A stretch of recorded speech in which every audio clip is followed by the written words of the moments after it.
Eagle was going too fast. There were just too many rocks. It was time for him to take over.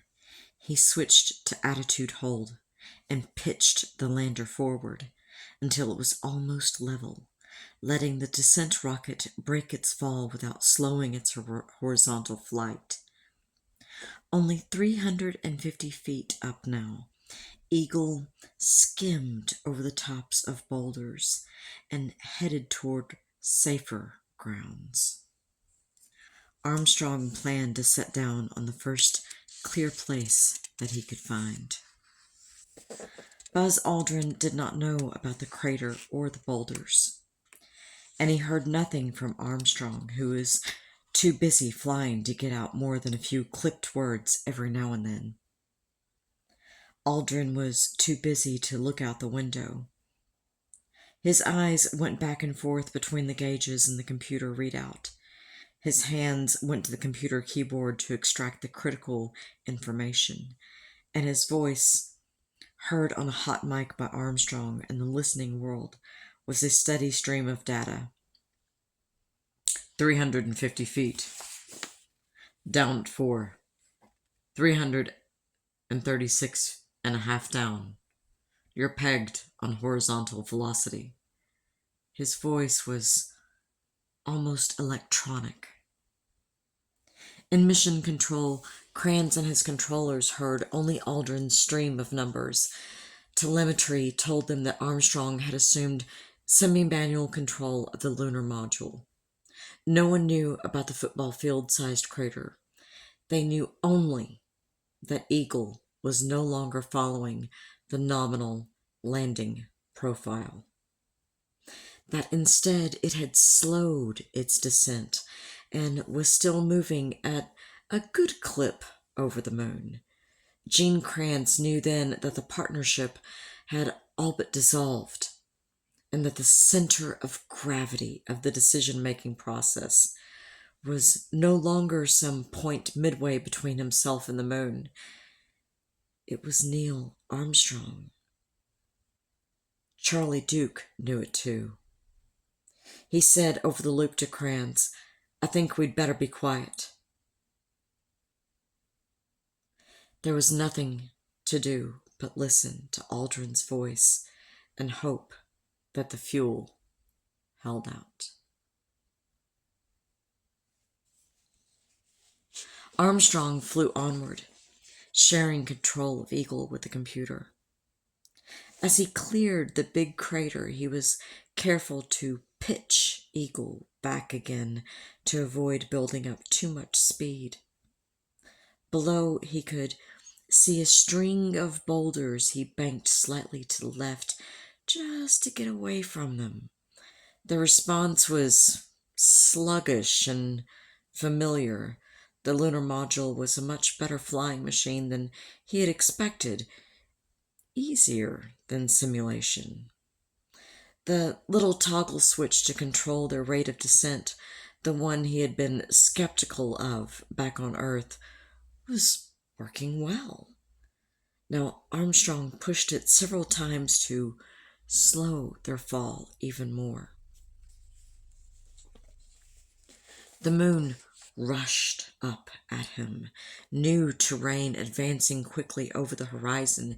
He heard Aldrin, 300 feet, down 3.5, 47 forward. His heart pounded. Still, there was no clear place.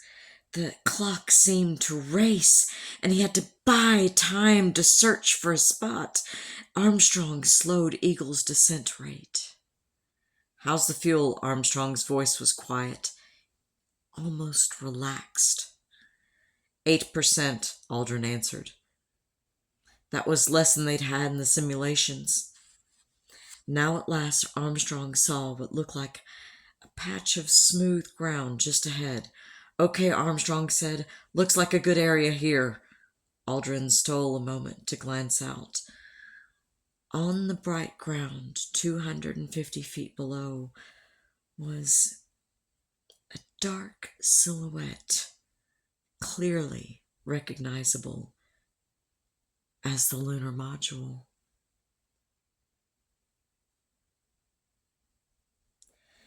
bristling with antenna and landing gear and ringed with a halo of sunlight. Then he went back to the gauges, his voice more insistent as he fed Armstrong data. 220 feet, 13 forward, 11 forward, coming down nicely. Now Armstrong saw that the place he had selected was, no good. I'm going right over a crater, he said, his words lost in Aldrin's numbers. I gotta get further over here.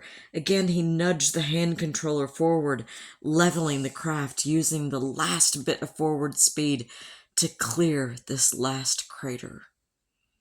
And just beyond it, he saw where he was going to land. It was smooth, level, about 200 feet square, bounded on one side by a few large craters, on the other by a line of boulders. He knew they were getting very low on fuel. As if to emphasize this descent, quantity light now glowed on the instrument panel. 90 seconds of fuel left, and 20 seconds of that he had to be saved for an abort. But Armstrong had his landing place, and only 100 feet separated Eagle from the moon. It was crucial to bring Eagle straight down, with no horizontal motion. Otherwise, there was the risk that the touchdown might break off a landing leg. Armstrong trained his vision on a place just beyond the landing point, which he would use as a reference to judge Eagle's height and motion all the way to touchdown. Now he noticed that everything was wrapped in a transparent haze. The blast of the rocket was disturbing the dust of the moon as Eagle descended. The haze became a sheet of rushing streaks that flew away from him in every direction, obscuring the surface from his view. They confused his perception of motion like a fast-moving ground fog blowing across a runway. But he could see rocks on the surface sticking up through the blur like islands, and he fixed his gaze upon them.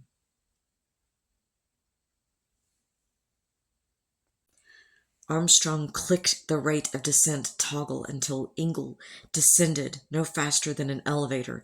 He focused on the rocks and on Aldrin's numbers. 60 feet, down 2.5, 2 forward, 2 forward. He heard Charlie Duke's voice. 60 seconds.